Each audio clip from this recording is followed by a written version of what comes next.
ఏండ్ల తరబడి కొట్లాటకు పరిష్కారం ఇచ్చిన తల్లిగా సోనియా గాంధీ గారిని యావత్ భారతదేశం ఈరోజు గుర్తించింది.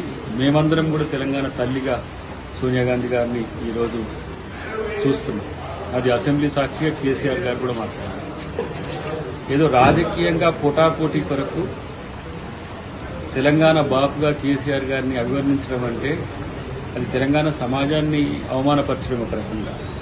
ఆయన టీఆర్ఎస్ బాబు, తర్వాత ఆయన తన రాజకీయ స్వార్థం కోసమో రాజకీయ ప్రయోజనాల కోసమో తెలంగాణ రాష్ట్ర సమితి అనేదాన్ని భారత రాష్ట్ర సమితిగా మార్చింది.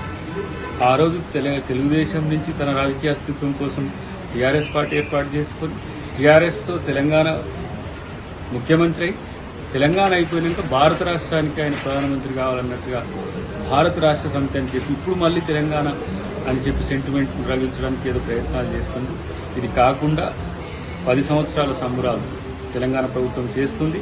ప్రతిపక్షాలను, ప్రజా సంఘాలను, ఉద్యమకారులను, విద్యార్థులను అందరినీ గౌరవించే ఒక కార్యక్రమం తెలంగాణ ప్రభుత్వం చేస్తుంది. కాబట్టి దాంట్లో అందరూ పాల్గొని తెలంగాణ సమాజపు లక్ష్యాలను, ఆకాంక్షలను నెరవేర్చేదానికి సహకరించాలని కోరుతున్నాం.